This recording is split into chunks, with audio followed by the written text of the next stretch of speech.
பாடட்டும், எப்படி அந்த பரணி எப்படி இருக்குதுன்னு பார்ப்போம். நம்ம கேட்போம் ஒரு தடவை. எப்படி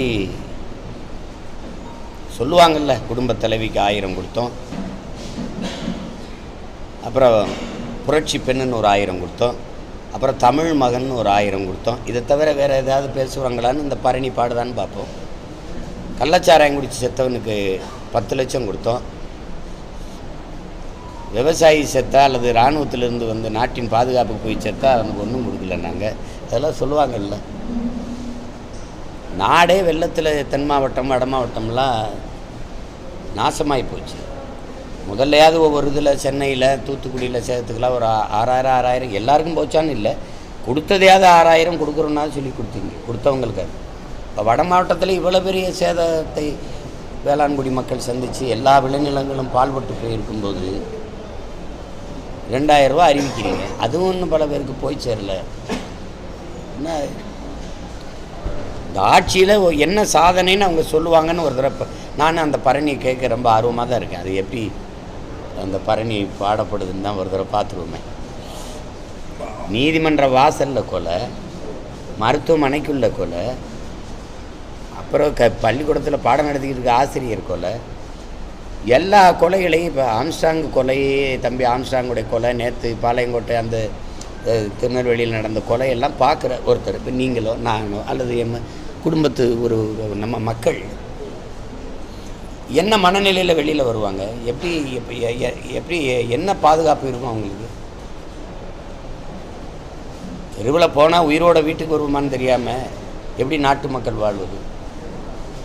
கேட்டால் சட்டம் ஒழுங்கு சிறப்பாக இருக்குது, இது காவல்துறையின் பொற்காலம்னு சொல்ல வேண்டியது, எந்த கொம்பனும் குறை சொல்ல முடியாத ஆட்சியை நான் நடத்துகிறேங்கிறது.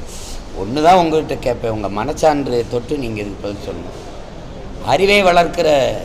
அறிவு கருவறை அறிவை வளர்க்கிற ஆசிரியர் பெருமக்கள், அறிவார்ந்த சமூகத்தை உருவாக்கக்கூடிய ஆசிரியர் பெருமக்கள், பேராசிரியர் பெருமக்கள் பல்வேறு கோரிக்கைகளை வச்சு வீதிக்கு வந்துட்டாங்க. ஒரு நாட்டில் ஆகச்சிறந்த வளமே அறிவு வளம் தான். அந்த அறிவை வளர்க்கிற ஆசிரியர் பெருமக்கள், பகுதி நேர ஆசிரியர்கள் பணி நிரந்தரம் கேட்குறாங்க. தேர்வு 14000 ஆசிரியர்கள் தேர்வு எழுதிட்ட ஆசிரியர் தேர்வுக்கு தேர்ச்சி பெற்ற ஆசிரியர் பெருமக்கள் எங்களுக்கு பணி நியமனம் செய்யுங்கிற 14 வருஷம்னா அப்புறம் அதுக்கப்புறம் அவங்களுக்கு காலம் போயிடுச்சு, வயசு போயிடுச்சுன்னு கடத்தி விடுறது. ஏற்கனவே இருக்கிறவங்க சம வேலை சம சம்பளம் கொடுங்கங்கிறாங்க. நாங்கள் இருக்கிறது மற்ற நிரந்தர ஆசிரியர் பெருமக்களுக்கு என்ன பணியோ அதை தான் செய்கிறோம், அந்த ஊதியத்தை எங்களுக்கு தாங்க, சம வேலை சம ஊதியம் அப்படின்னு ஒரு போராட்டம் நடக்குது. செவிலியர்கள் உங்களுக்கு தெரியும், கொரோனா நேரத்தில் தேவதைகளாக தெரிஞ்சவங்க இப்போ தேவையில்லாதவங்களாக தெரிகிறாங்க. அவங்க கோரிக்கை வச்சு வீதிக்கு. உயிர்காக்கிற மருத்துவ பெருமக்கள் வீதிக்கு வந்து போகிறாங்க. உலகத்துக்கு உணவளிக்கிற வேளாண் பெருங்குடி மக்கள், எங்கள் அப்பா சொல்கிறாரு, 2 தாய், ஒரு தாய் பெற்ற தாய் தந்தை, இன்னொரு தாய் உணவளிக்கும் விவசாயி. அவன் உயிரளிக்கிறான், உணவளிக்கிறான். உணவு இல்லாமல் உயிர் இருக்க முடியாது. அப்போ 2 தாயின்னு அப்படி தாயாக இருக்கக்கூடிய விவசாய பெருங்குடி மக்கள் வீதியில் வந்து போராடுறாங்க. மீனவ குடிகள் வீதியில் வந்து போராடுறாங்க. மாணவர்கள் வீதியில் வந்து போராடுறாங்க. போக்குவரத்து தொழிலாளர்கள் வீதியில் வந்து போராடுறாங்க. அங்கங்கே எங்கள் நிலத்தை சிப்காடு தொழிற்சாலைக்கு பறிக்காதீங்க, எங்கள் வீட்டை இடிக்காதீங்க, எங்கள் நிலத்தை விமான நிலையம்னு பறிக்காதீங்க, விரிவாக்கத்துக்கு பறிக்காதீங்க, இப்படி போராடிக்கிட்டே இருக்கிறாங்க மக்கள் வீதிக்கு வந்து. ஆனாலும் நாங்கள் நல்லாட்சி கொடுத்துக்கிட்டு இருக்கோம் அப்படின்னு சொல்கிறத நீங்கள் எப்படி பார்க்குறீங்க? மக்களெல்லாம் வீதியில் வந்து கோரிக்கை வச்சு போராடுகிற நிலைக்கு தள்ளி விட்டுட்டு அந்த போராட்டத்தை எதிர்கொள்கிற துணிவு கூட அந்த ஆட்சியாளர்களுக்கு இல்லை, மறைக்கத்தான் செய்கிறாங்க. மனச்சான்று சொல்லுங்கள், எவ்வளோ வெள்ள பாதிப்புன்னு யாராவது வெளியில் சொல்லியிருக்காங்களா? இல்லை எடுத்து தான் காட்ட விட்டுருக்காங்களா ஊடகங்களை? அங்கங்கே சின்ன சின்ன காணொலிகள் அங்கங்கே வாழ்கிற மக்கள் அவங்கவுங்க அலைபேசியில் எடுத்து பரப்புனதை தவிர வேறு என்ன வந்திருக்கு? எல்லாத்தையுமே மறைக்கிறது தான். ஒரு சட்டத்துறை அமைச்சர் சொல்கிறாரு, கொலை பண்ணால் நான் என்ன பண்ண முடியும்? காவலர்கள் 40 பேர் நிற்கிறாங்க அந்த வளாகத்தில். காவலர்கள் ஒரு விண்ணை நோக்கி சுற்றுக்கலாம், தரையில் இலக்கு இல்லாமல் சுற்றுக்கெல்லாம் பயந்து ஓடி இருப்பாங்க. அந்த காட்சியை பார்க்குற படிக்கிற பிள்ளைகள், பள்ளிக்கூடத்துக்கு போகிற பிள்ளைகள், கல்லூரிக்கு போகிற பிள்ளைகள், வீட்டில் இருக்கிற பெண்கள், அவங்கெல்லாம் என்ன நினைப்பாங்க? வேலை வெட்டிக்கு போகிற நம்ம பிள்ளைகள், அக்கா தங்கச்சியெல்லாம் தனியாக பேருந்தில் போய் திரும்புகிற பெண்கள்லாம் என்னவா நினைப்பாங்க? இந்த நாடு எதை நோக்கி போய்கிட்டு இருக்குன்னு நினைப்பாங்க?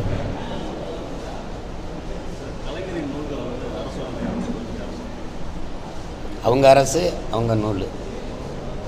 இந்த நாடே 90 விழுக்காடு அவங்க நாடு தானே.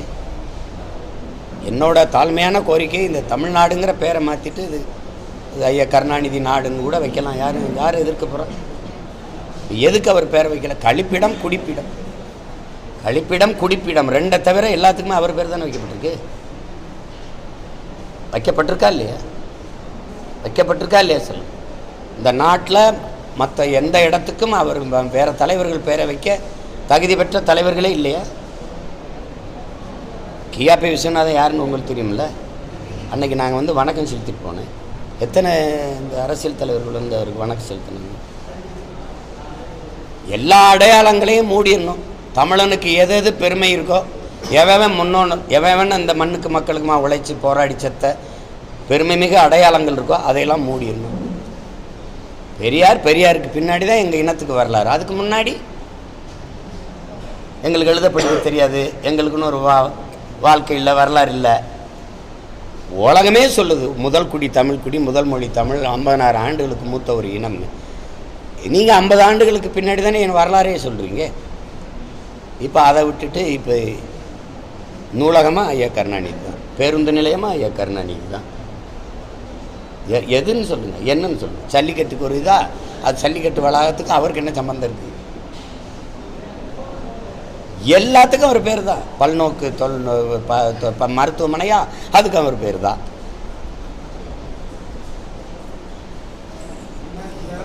திமுக வந்து அமித்ஷாக்கு கண்டனம் அப்படின்னு ஒரு வாரத்தில் பண்ணியிருக்காங்க.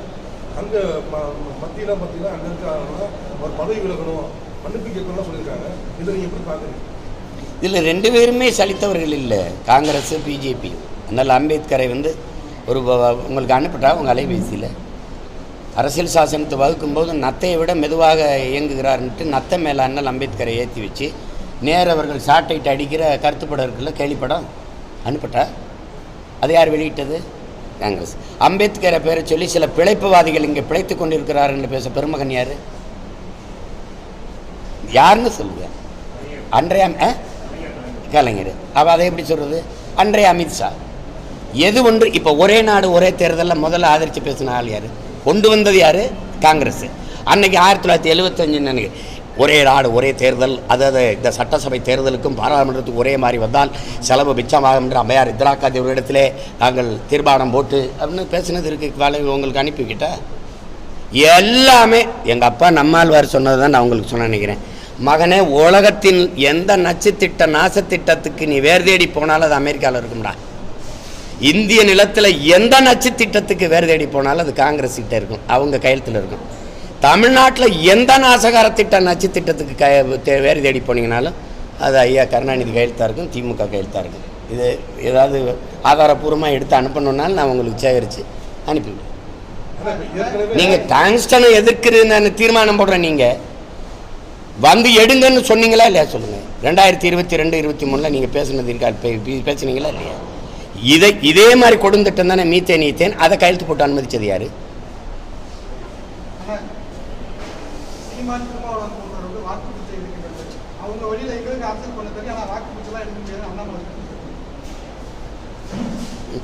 நாங்களாவது பிச்சை எடுக்கிறோம், நீங்கள் பிச்சை எடுக்கிறீங்க.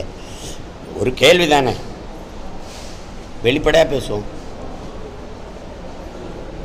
எனக்கு இஸ்லாமிய மக்கள் ஓட்டு போட்டிருக்காங்கன்னு நீங்கள் நினைக்கிறீங்களா? அல்லாவுக்கு பொதுவாக நான் பேசுகிறேன்னு வச்சுக்கிறீங்களா? போடல. ஆனால் தொடக்கத்தில் இருந்து நான் ஒரு உறவுக்கார பிள்ளையா அவங்க சொந்த மகனாக நின்று சண்டை செய்கிறது அவங்களுக்காக நான் தான். ஏன்னா எனக்கு வந்து எங்கள் தாத்தா காகிதம் இல்லத்தும் எங்கள் அண்ணன் பழனிபாவன் தான் என் முன்னத்தி ஏறு. இப்போ அந்த இடத்துல வந்து நான் ஓட்டுக்காக நிற்கிறதா இருந்தால் இதையெல்லாம் யோசிக்க மாட்டேன். நான் நாட்டுக்காக நிற்கிறதுனால நீ போடாமல் போ, என் பிறவி கடமை நான் செய்வேன்னு செய்கிறேன். அப்படி சண்டை போடும்போது நீங்கள் வந்து ஓட்டு பிச்சை எடுக்கிறதுனா, தம்பி அண்ணாமலைகிட்ட நான் அன்பாக கேட்குறேன், இஸ்லாமியர்களை எதிர்ப்பதை தவிர உங்கள் ஆள் மனதில் நீங்கள் கை வச்சு பேசணும். உங்கள் கட்சிக்கு அதாவது RSS இயக்கத்துக்கு இஸ்லாமிய மக்களை எதிர்ப்பதை தவிர ஒரு கொள்கை கோட்பாடு இருக்குன்னு நீங்கள் சொல்லுங்கள். நீங்கள் ஏதாவது சொல்லுங்கள். சமூக நீதிக்கு உங்களுக்கு என்ன சம்பந்தம்? சமூக நீதி பேசுகிற நீங்கள் பொருளாதார அடிப்படையில் இடஒதுக்கீடு எப்படி கொண்டு வரீங்க? எக்கனாமிக்கலி பேக்வேர்டுன்னு நீங்கள் சொல்கிறீங்க, நாங்கள் சோசியலி எக்கனாமிக்கலி பேக்வேர்டு. நீங்கள் இந்த இடஒதுக்கீடு முறை எதற்காக கொண்டு வரப்பட்டதுன்னு முதல்ல முடிவுக்கு வாங்க. ஒருவன் ஏழையாக இருக்கிறான்னா என்னை இந்த தெருவில் நடக்க விடலை? ஏழையாக இருக்கிறான் சீமான் அந்த குளத்தில் குளிக்காதுன்னு சொன்னீங்க. நான் ஏழை, நான் கோயிலுக்குள்ளே வராதுன்னு நீங்கள் சொல்லுங்கள். நீங்கள் நான் தாழ்ந்த சாதி, இழி சாதி, ஈன மகன், என்னை பார்த்தா தொட்டா தீட்டுன்னு தானே நீ நடக்கவில்லை? அதில் தானே எனக்கு கல்வி, வேலை வாய்ப்பு, அரசியல் அதிகாரம் எல்லாத்தையும் பறிச்ச. அதன் அடிப்படையில் திருப்பி தாங்கிற போராடி பெற்ற உரிமை தான் இந்த இடஒதுக்கீடு, வகுப்பு வாரி பிரதிநிதித்துவம். இடஒதுக்கீடுன்னு கூட சொல்லக்கூடாது, ஏன்னா நீ ஏற்கனவே இடம் தராமல் ஒதுக்குன, இப்போ இடம் கொடுத்து ஒதுக்குறேங்கிற. இடப்பகிர்வு, இடப்பங்கீடுன்னு தான் நீ சொல்லணும். இந்த ரிசர்வேஷன் கோட்டா போராடி பெற்றது இதுக்காக தான். திருப்பி நீ எக்கனாமிக்கலி பொருளாதாரத்தில் பின்தங்கிட்டான்னா பொருளாதார அளவுகள் மாறுமா மாறாதா? இன்னைக்கு ஏழையாக இருக்கிற சீமான் இல்லை ஏழையாக இருக்கிற நீங்கள் நாளைக்கு அதானி அம்பானி ஆகலாம்.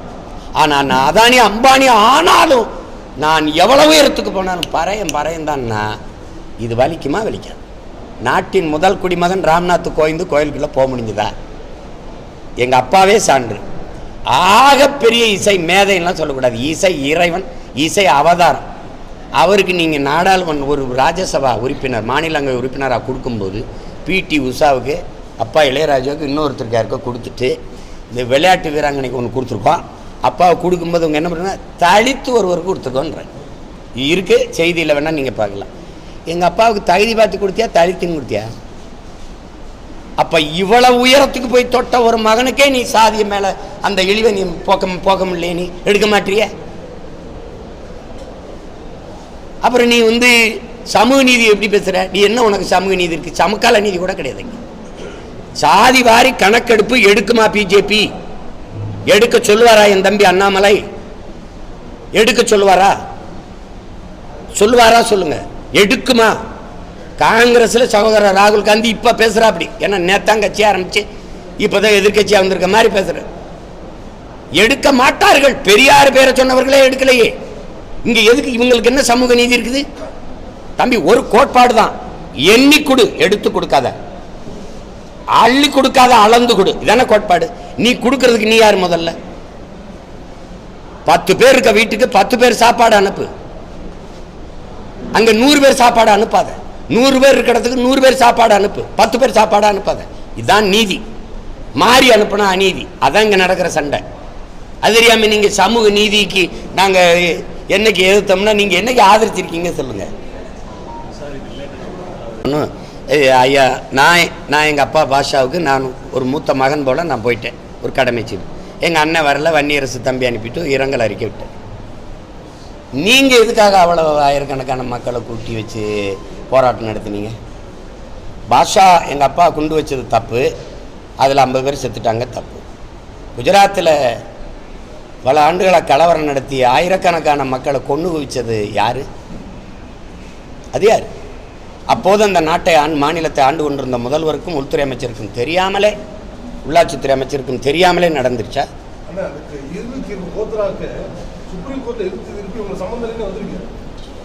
நீதிமன்றம் யாருக்கு சம்பந்தம்? நீதிமன்றம் சொல்லிடுச்சு. உங்கள் மனசாட்சின்னு ஒன்று இருக்குல்ல, அந்த மன்றம் சொல்லுதா? ஒருத்தர் தெரியாம நடந்துருச்சா? சொல்லுங்க தம்பி. இது நீதிமன்றம் சொல்லிடுச்சுன்னா ஏற்க சொல்றீங்களா? நீதிமன்றம் சொன்னதுக்கு தானே ஆளுநர் பதவி. எல்லாத்தையும் வெளிப்படையாக பேசணும்னு நினைக்கிறீங்களா? தர்க்கம் பண்ணணும்னு நினைக்கிறீங்களா? நீங்கள் தம்பி, நீங்கள் சொல்ல சொன்னால் சொல்கிறாங்க. நீதிபதிகளை நியமிக்கிறது யாரு?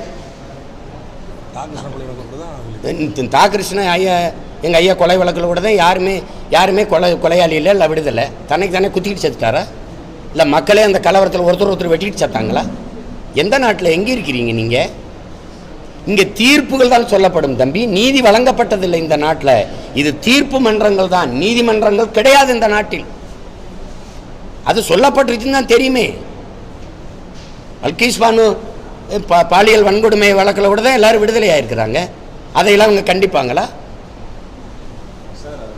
சமீபத்தில் வந்து வேல்முருகன் அவர்கள் வந்து 2021 சீமான் அவர்களோட கூட்டணி பேச்சுவார்த்தை போனோம். அப்போ வந்து நீங்கள் திமுக கூட்டணியில் போய் பங்கு பெற்று சட்டமன்றத்தில் போகணும், சீமான் அவர்கள் தான் என்னை அனுப்பி வச்சோன்னு சொல்லியிருக்காரு. இது எதுவும் தேர்தல் யுக்தியாக பார்க்கலாம்?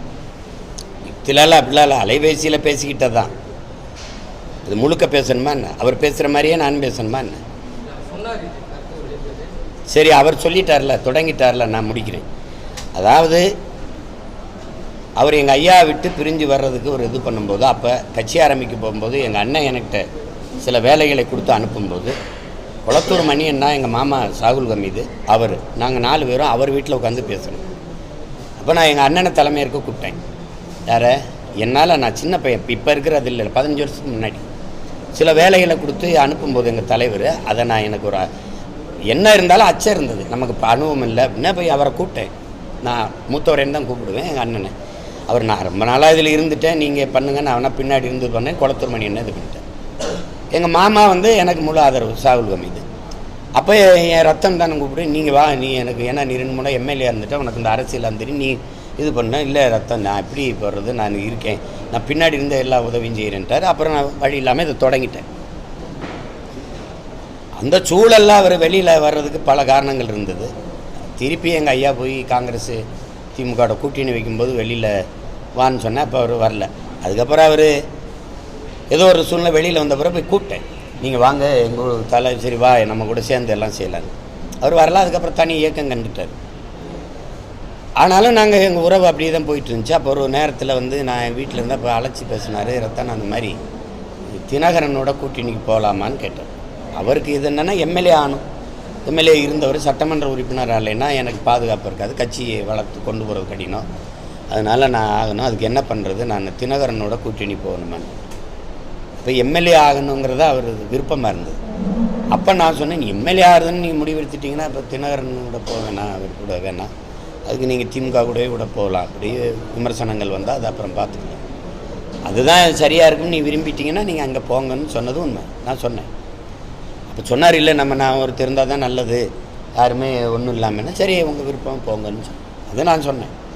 அவர் தினகரன் கூட போகிறேன்னாரு, அதை சொல்லலைன்னு சொல்லியிருக்கணும்ல அவர், அதுக்கு நீ இங்கேயே போகலாம்னு நான் சொன்னேன்.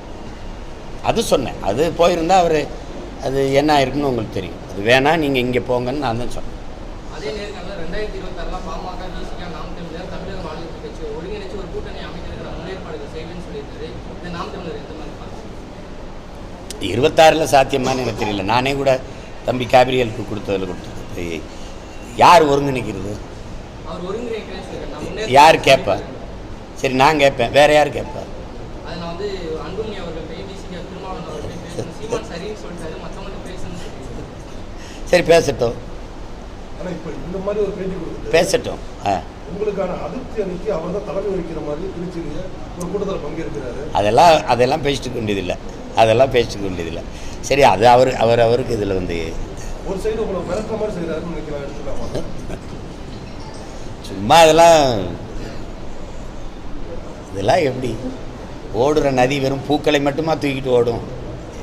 அதெல்லாம் இருக்காது, அதை விடுங்க. அதிமுகவோட பொதுக்குழு செயற்குழுல மத்திய அரசுக்கு எதிரான வலுவான வன்மையான கண்டனங்கள் இல்லை, சாப்பிட்டா டீல் பண்ண இல்லை. இப்போ தம்பி கேட்டதுக்கு சொல்லணும்ல, தம்பி அண்ணாமலை நானும் எங்கள் அண்ணனும் ஓட்டப்போ இருக்கிறோம்.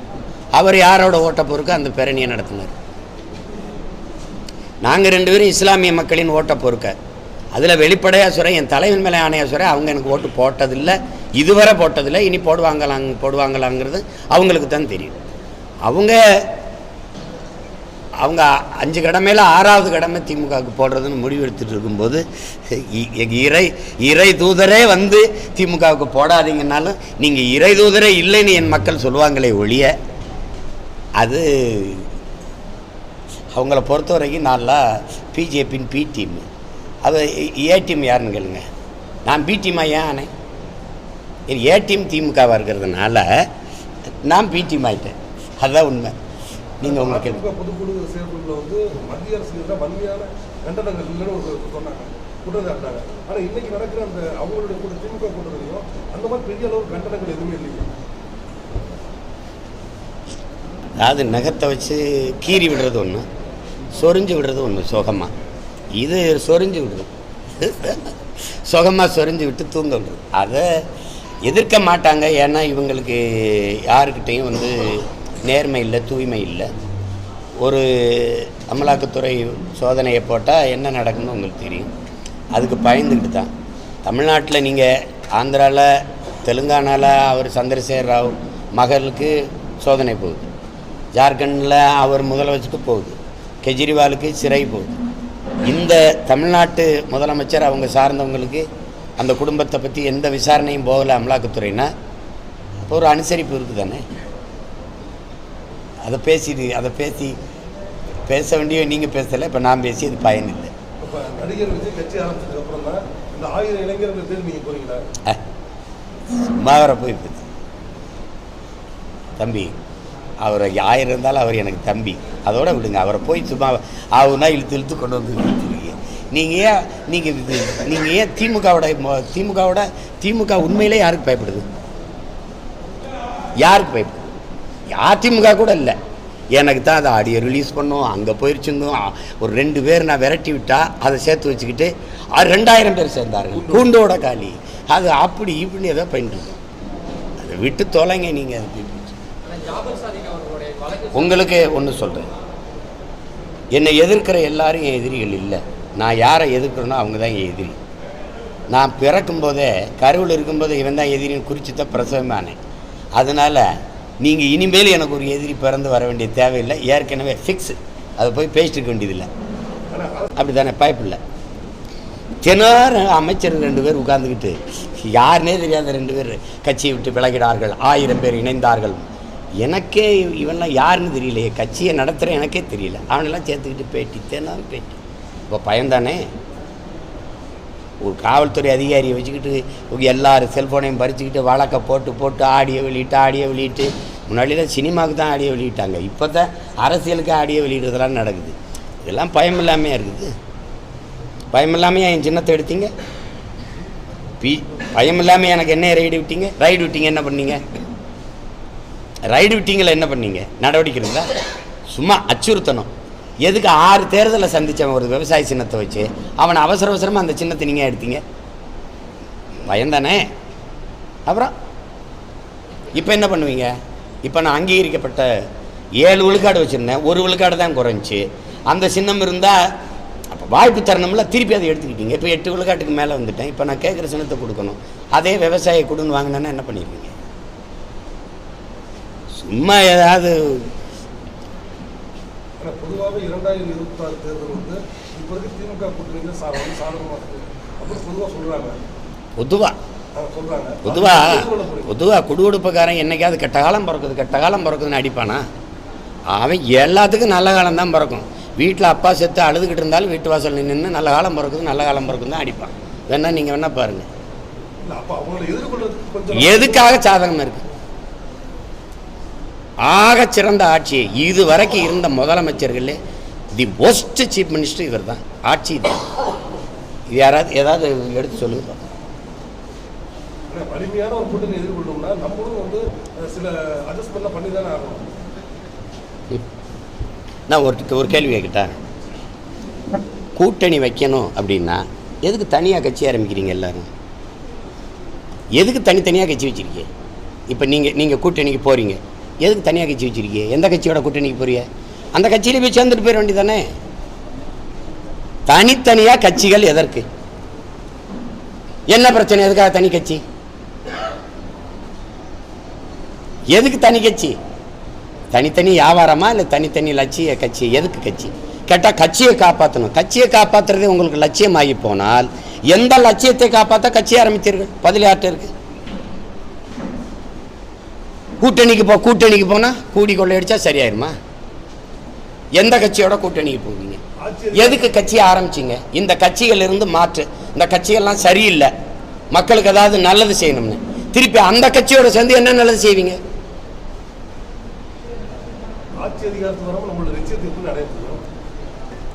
இப்ப குப்பையை வேகமா அள்ளுறாங்களே, அது யாருக்காக அள்ளுறாங்க? பேனா சில வைக்காம இருக்க யாருக்காக இருக்கு? சென்னையில் பல இடங்களை வீடை இடிக்காம திரும்பி வந்திருக்காங்களே, யாருக்காக இருக்கு?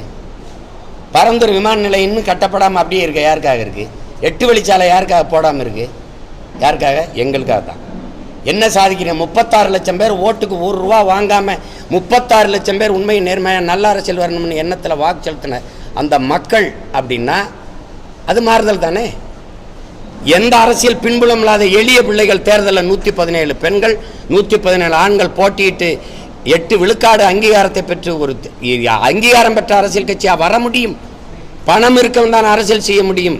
அதை மாற்றி இல்லை, நாட்டுக்கு மக்களுக்கும் சேவை செய்ய வேண்டும்ங்கிற மனம் இருக்கணும், அரசியல் செய்ய முடியுங்கிறது சாதனை தானே, சாதனை தானே. அப்புறம் வென்று அதிகாரத்துக்கு வந்துட்டீங்க, என்ன ஆயிட்டீங்க? ஒன்று இந்த அவர் கேட்டார்ல, எங்கள் ரத்த வேல்முருகனே சொல்கிறாரு, 3.5 வருஷம் பொறுத்துட்டேன், என் தொகுதிக்கு ஒன்றுமே செய்யலைன்னு. இதுக்கே எம்எல்ஏ ஆகணும்? பேட்டி கொடுத்துருக்காருல்ல, எதுக்கு எம்எல்ஏ ஆகணும்? அப்போ அந்த கட்சியில் போயிட்டீங்க, கூட்டணி வச்சுட்டீங்க, அதிகாரத்துக்கு வந்துட்டீங்க, எம்எல்ஏ ஆகிட்டீங்க, சொந்த தொகுதிக்கு ஒன்றும் செய்ய முடியல, புலம்புரியல, அப்போ ஏன் போகணும்?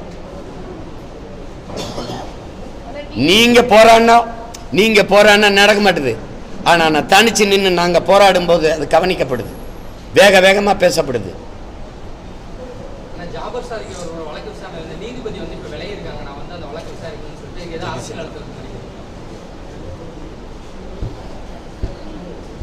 நான் அப்படி தெரியல எனக்கு. ஐயா நீதியரசர் மேலே எனக்கு பெருத்த மரியாதை உண்டு, அன்பு உண்டு, அதில் எனக்கு கருத்து இல்லை, தெரியல, அவர்கிட்ட தான் கேட்கணும்.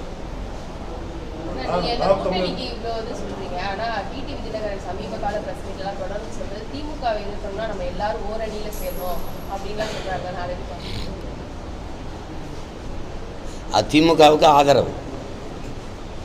திமுகவுக்கு தங்கச்சி நீண்ட காலமாக இதை விட்டா இது, இதை விட்டா இது, பிசாசை விட்டா பேய், பேயை விட்டா பிசாசு, இது ரெண்டும் தான் மாறி மாறி. மிளகா திங்கன்னு இல்லை சவுக்கடி வாங்கணும், சவுக்கடி ஒரு 5 அடி தாங்க முடியல, மிளகா கடிக்கிறது, மிளகா காந்தது திருப்பி சவுக்கடி, இதுதான் நடக்குது. இப்போ நீங்கள் இங்கே ஒரு மாற்றம்னா திருப்பி இந்த கட்சிகளுக்கு போயிட்டு மறுபடியும் கூட்டணி ஒரே இடத்துல செஞ்சீங்கன்னா எந்த கட்சியோட சேருவீங்க? இப்போ ஐயா டிடிவி தினகரன் ஏடிஎம்கேட சேருவாரா? ஏடிஎம்கே அவர் கூப்பிட்றாரா? அவரோட இவர் வரணுமாம்மா?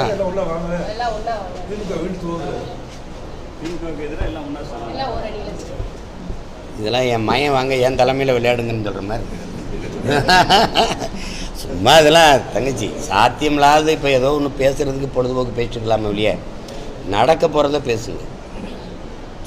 நீங்கள் என்னை எப்படி சொல்லுவாங்கண்ணா தங்கச்சி, பாராளுமன்ற தேர்தலில் நான் தனித்து நிற்கும்போது, ஐயோ நீங்கள் வாக்கை பிரிப்பீங்க பிஜேபி வந்துடும். இப்போ தனித்து நிற்க போகணுன்னு வச்சுக்கோங்க, ஐயோ நீங்கள் இது பண்ணுவீங்க, நீங்கள் அது திமுகவுக்கு சாதகமாயிரும், திமுக வந்துடும்ங்கிறாங்க. நான் போட்டிடுறதே நாங்கள் வர்றதுக்கு தான். இதை செய்யாத அது வந்துடும், அதை பண்ணாத இது வந்துடும். எப்போ விடு என்ன இதெல்லாம் ஒரு இப்படி ஒரு நிலைப்பாடு எங்கேயாவது அரசியலை பற்றிக்கணும்.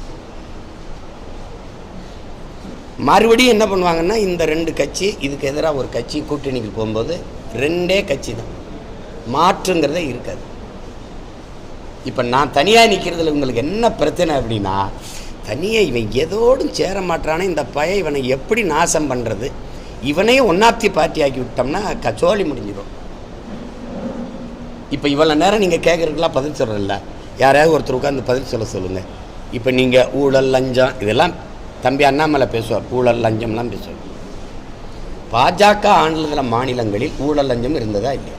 கர்நாடகாவில் பிஜேபி ஆட்சி இழந்ததற்கு காரணமே ஊழல் தாங்கிறது உலகத்துக்கே தெரியும். மகாராஷ்டிராவில் 42 சட்டமன்ற உறுப்பினர்களுக்கு ஒரு சட்டமன்ற உறுப்பினருக்கு 30 கோடி கொடுத்து 42 உறுப்பினர்களை வாங்கி ஆட்சி அமைச்சது. அது ஊழலாக லஞ்சம் கொடுத்ததா இல்லையா? இதையெல்லாம் ஏன் நீங்கள் பேசாமல் இருக்கிறீங்க?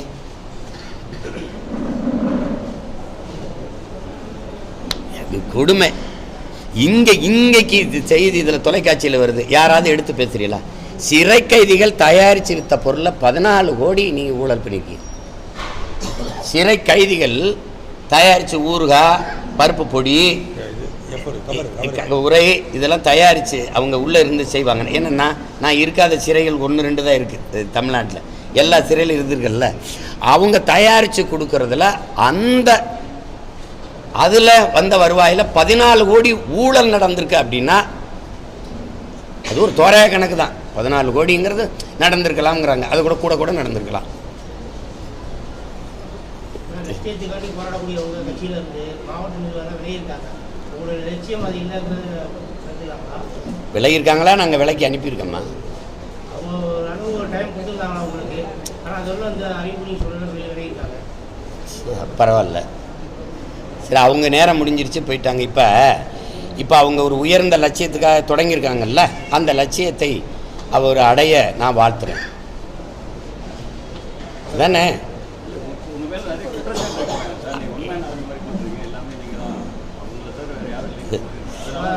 கட்சிக்குள்ள மதிப்புனா எப்படி கொடுக்குறது தங்கச்சி? நீங்கள் என்னவா பேட்டி கொடுத்தீங்க? பேட்டி கொடுக்கும்போது நான் மண்டல செயலாளர், நான் மாவட்ட செயலாளர், அதை விட என்ன உனக்கு மதிப்பு கொடுக்கணும்? அதை விட என்ன மதிப்பு கொடுக்கணும்னு சொல்லுங்கள். எப்படி கொடுப்பீங்க? கட்சிக்குள்ளே எங்களை வளர விடலைன்னு, கட்சிக்குள்ளே உங்களை வளர விடுறதுனா எப்படி வளர விடுறது? கட்சியை வளர்க்க விடலை அப்படிங்கிறது ஒரு குற்றச்சாட்டு. கட்சிக்குள்ளே எங்களை வளர விடலைன்னா அது எப்படி குற்றச்சாட்டாக பார்க்குறீங்க? உலகத்தில் இப்படி ஏதாவது ஒரு குற்றச்சாட்டு? பைத்தியக்கார, கட்சி வளர்ந்தாதான்டா நீ வளர முடியும். கட்சியின் வளர்ச்சிக்கு பாடுபடாமல் கட்சிக்குள்ளே 4-5 பேரை சேர்த்து வச்சுக்கிட்டு நான் தான் கட்சின்னு காட்டிக்கிட்டு போகிறத எப்படி கட்சிக்குள்ள எப்படி அனுமதிப்பிய? சர்வாதிகாரமாக இயங்கலைன்னா இந்த கட்சி என்றைக்கோ சல்லியாக போய் கதை கந்தலாக இருக்குது. தங்கச்சி 60 பேர் போகிற பேருந்துனாலும் ஒரு ஓட்டுநர் தான் ஓட்டணும். 1000 பேர் போகிற கப்பல்னாலும் ஒரு மாலுமி தான் ஓட்டணும். ஆளாளுக்கு ஓட்ட தெரியும்னு ஓட்டினா கப்பலுங்கரை சேராது, பேருந்து ஊர் போய் சேராது. தங்கச்சி சுடுகாட்டுக்கு தான் போகும். புரியுதா? இப்போ தான் நீங்கள் தனித்தனியாக போய் கட்சி கட்டிட்டியல்ல. இப்போ நடத்தி பார்க்கும்போது தெரியும் சீமான் எவ்வளோ பெரிய தலைவன். எப்படி தெரியும்? ஆஹா, அப்படி தான் தெரியும். இப்போ தானே தெரியும் நான் யாருன்னு. உங்களுக்கு புரியுதுன்னு நினைக்கிறேன். அதனால் ஆசீர்வதித்து வாழ்த்தி அனுப்புகிறேன். போங்க, மகராசனாக இருங்க. நீங்கள் எல்லாரும் குறை சொல்லிட்டிய, அதே திருப்பி நான் உங்களையெல்லாம் பார்த்து ஒரு குறை சொன்னால் எவ்வளோ நேரம் ஆகும்? என்னை பற்றி சொல்ல உங்களுக்கெல்லாம் குறை இருந்த மாதிரி உங்களை பற்றி சொல்ல எனக்கு குறை இருக்குமா இருக்காதா? இப்போ இது இந்த இடத்துல இருக்கிற எனக்கு அது சரியாக இருக்குமா? சரி, எது சரியோ அதை செய்யுங்க, அவ்வளோதான்.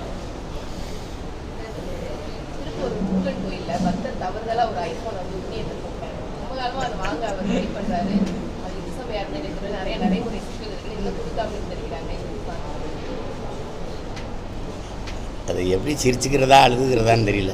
ஒருவேளை எங்கள் இறை முருகன் ஒரு தடவை ஐஃபோனில் பேசணும் யார்கிட்டைன்னு ஆசைப்பட்டாரா? வள்ளிட்டு பேசுகிறது. தங்கச்சி, இவர் நம்மால் காணிக்கை செலுத்தும் போது ஒன்று இடது கையில் அலைபேசி வச்சுக்கிட்டு போட்டிருக்கலாம். சரி, போட்டார். அதை எடுத்து அவர் அலைபேசி தானே உறுதி இருந்து கொடுத்து விட்ருக்கணும். அதுக்கு என்ன இது முறை இருக்குது, ஒழுங்கு இருக்குது? அதில்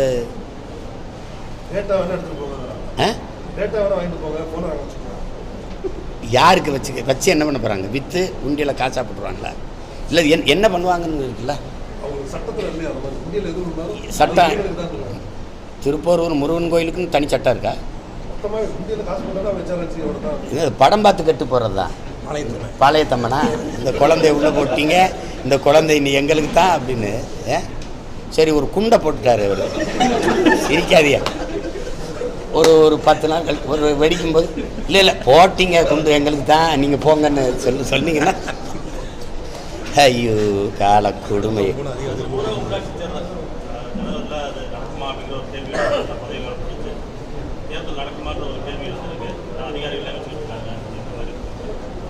அதில் எனக்கு ஒன்றும் பெரிய ஆர்வம் இல்லை. ஆனால் நடந்தால் நாங்கள் போட்டிடுவோம், அவ்வளோதான் சொல்ல முடியும்.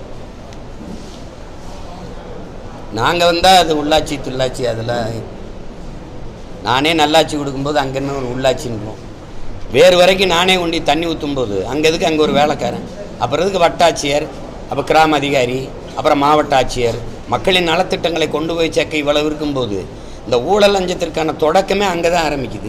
சாதிய மத மோதல்களும் அங்கே தான் ஆரம்பிக்குது. எதுக்கு எம்ஜிஆர் ஆண்ட 13 வருஷம் அந்த அவர் ஆட்சி காலத்தில் 9 ஆண்டுகள் என்னமோ நடக்கலையே. சரி, ஒரு தடவை உள்ளாட்சி நடத்தாமல் நான் ஆட்சி நடத்தி காட்டுறேன், ஏதாவது தேவைப்படுச்சுன்னா சொல்லுங்கள். இந்த உள்ளாட்சி அதிகாரங்களால் நடந்தது அதிகப்படியாக ஊழல் லஞ்சம் சுரண்டல் இது நடந்திருக்கா? இல்லை எதுவும் நல்ல நிர்வாகம் நடந்திருக்கா? ஏதாவது சொல்லுங்கள். நீங்கள் இத்தனை ஏரி குளங்களை தூர்வாகி இருக்காங்க, இவ்வளவு மரக்கண்டுகளை நட்டு வளர்த்துருக்காங்க, இவ்வளவு நீர்த்தேக்கங்களை உருவாக்கியிருக்காங்க, சாலைகளை எப்படி சீரமைச்சிருக்காங்க, ஏதாவது சொல்லுங்களேன்.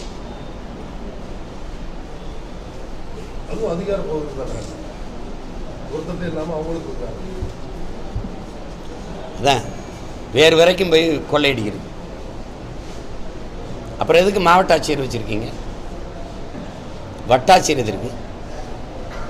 விஏ1 ஒன்று போட்டிருக்கீங்களா கிராம அதிகாரிகள், அவங்களாம் அதுக்கு ஒரு கொடுமை நடந்தால் நாங்கள் போட்டிடுவோம், உறுதியாக போட்டிடுவோம். திருப்பி காங்கிரஸ் கொடுக்க மாட்டேங்கிற மாதிரி சொல்றாரு. யாரு திருப்பி காங்கிரஸ் நான் கொடுக்கறதுக்கு வாய்ப்பு இல்லைங்கிற மாதிரி சொல்றாரு. யாரு? முதல்வர் ஸ்டாலின். தெரியல. எனக்கு வந்த செய்தி வந்து தம்பி திருமகன் ஈவேராவோட தம்பி ஒருத்தர் இருக்கார்ல, அவருக்கு கொடுக்குறதுன்னு சொன்னாங்க, சொல்லிக்கிட்டாங்க. அது அவங்க முடிவு, அவங்க கூட்டணி, அவங்க என்ன முடிவு எடுப்பாங்கன்னு நமக்கு தெரியாது. நாங்கள் போட்டிட்டோம். செந்தில் பாலாஜி தான் வேலை பார்ப்பாரு. அவர் இப்போ எடுத்து எப்படி கடங்காலம்? அவர் என்ன ஆரிய படை கிடந்த பாண்டியன் என்ன இல்லை சலையலங்கானத்து செருவன்ற பாண்டியனா இல்லை என்னது இல்லை கோனேரி மைவன்ற குலசேகர பாண்டியனா? யார்? உலகத்தில் சாராயம் விற்கிறதுக்கு எனக்கு ஒரு அமைச்சர் கொடுத்துருக்காங்கன்னு பேசுகிறதெல்லாம் இந்த நாட்டில் ஏன் ஒரு கொடுமை. ஒரு பக்கம் சுகாதாரத்துறை அமைச்சர், ஒரு பக்கம் சாராயம் விற்கிறதுக்கு ஒரு அமைச்சர், நடுவில் மனித வளம் மேம்பாட்டுக்கு ஒரு அமைச்சர். எது குடித்து வரும்போது 4 மனித வளம் மேம்பட்டுருவா என்னத்தையோ ஒன்று போய் கொடுமை நடக்குது. காசு வச்சுருக்கீங்க, கொள்ளையடிச்சு பணம் வச்சுருக்கீங்க, வேற என்ன இருக்குது? பெரிய கட்சி, பெரிய கட்டமைப்பு, 1 கோடி 1.5 கோடி தொண்டர்கள், அதிகாரத்தில் இருக்கீங்க, பல முறை ஆட்சி அதிகாரத்தில் இருக்கிறீங்க, நல்ல ஆட்சி கொடுத்தோம்னு சொல்கிறீங்க. நீங்கள் நாட்டின் முதல்வர் அல்லது துணை முதல்வர் அல்லது அந்த கட்சியின் அமைச்சர் பெருமக்கள் பேசும்போது மக்கள் தானாக வந்து கூடுவாங்களா? காசு கொடுக்காம வருவாங்களா? சொந்த கட்சிக்காரன் காசு கொடுக்காம, சாப்பாடு கொடுக்காம, சாராயத்துக்கு பணம் கொடுக்காம வருவானா? உங்களால் சொல்ல முடியுமா? அப்புறம் சொந்த கட்சிக்காரனே காசு கொடுத்தா தான் வேலை செய்வான், தேர்தலுக்கு வாக்கு போடுவான். அப்புறம் என்ன அது ஒரு கட்சி? அப்புறம் அது போயிட்டு இருக்கிறீங்க நீங்கள்.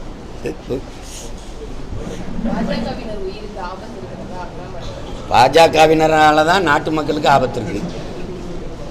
சும்மா 19 ஆபத்து இருக்குன்னு சொல்லிட்டு கூடாது. யாரால யாருக்கு ஆபத்து? என்ன ஆபத்து? உளவுத்துறை யார்கிட்ட இருக்கு? ரா யார்கிட்ட இருக்கு? இன்டெலிஜென்ஸ் வச்சுக்கிறீங்க, ரா வச்சுக்கிறீங்க, எல்லாம் வச்சுக்கிறீங்க, விஜிலன்ஸுங்கிறீங்க, அதுன்றீங்க, இதுன்றீங்க, அவ்வளோ பெரிய இராணுவ படை வச்சுக்கிறீங்க. எங்கள் உயிருக்கு ஆபத்துங்கிறீங்க. ஏன் நாட்டாளுற பெருமக்கள் உங்களுக்கே ஆபத்துனா சாதாரண எங்களுக்கு என்ன என்ன என்ன நிலைமை? சும்மா வாய்க்கு வந்ததை பேசிட்டு கூடாது தங்கச்சி. ஆபத்துனா யாரால் ஆபத்து? எதனால் ஆபத்து? ஆபத்துனா ஏன் நடவடிக்கை எடுக்கல? தீவிரவாதி ஊடுருவிட்டார்கள்னு பேசுறதுக்கு ஒரு நாட்டில் எதுக்கு இவ்வளவு கட்டமைப்பு, இவ்வளவு அதிகாரம்? தீவிரவாதி ஊடுருவும் போது என்ன பண்ணிக்கிட்டு இருந்தான்னு கேட்டால் பதில் வச்சிருக்கியா? ஒரு வாயில் காவலன்னு நீங்கள் எதுக்கு போடுறீங்க? வாட்ச்மேனை திருடன் வரும்போது தடுத்து பிடிக்கவா, வந்து திருடிட்டு போகும்போது விரட்டி பிடிக்கவா? சொல்லுங்கள், நீங்கள் எதுக்கு போட்டிருக்கீங்க? சும்மா வந்து சொல்கிறது எங்களுக்கு பாதுகாப்பு. நாட்டின் பிரதமரே எனக்கு இப்போ உயிருக்கு ஆபத்துங்கிறாரு. அப்போ அவருக்கு கீழே வாழ்கிற குடிமக்கள் எங்கள் உயிருக்கு என்ன பாதுகாப்பு இருக்கும்? சும்மா ஏதாவது பழி போடுறது. யாரால் ஆபத்துன்னு சொல்கிறதுன்னா இஸ்லாமியர்களால் ஆபத்து. இஸ்லாமியர்களுக்கு வேலையே தினம் கொண்டுகிட்டே வர்றதுன்னா உங்களுக்கு ஒரு கோட்பாடு இருக்கா? பிஜேபி ஆர்எஸ்எஸ்க்கு ஒரு கோட்பாடு இருக்கா? எதுலையாவது உறுதியாக இருக்கீங்களா? நாட்டில் அதிகப்படியாக ஏற்றுமதி செய்கிற கறி எது தங்கச்சி? மாட்டுக்கறி. Beef export hey, Hindustan is number 1 ஹே. நான் சொல்லும்போது சிரிச்சிங்க, அவரே சொல்லிட்டாரு. அதிகப்படியாக அந்நிய செலாவணியை ஈட்டுகிற, வருவாயை ஈட்டுகிற தருகிற ஒரு இது மாட்டுக்கறி ஏற்றுமதி தான்.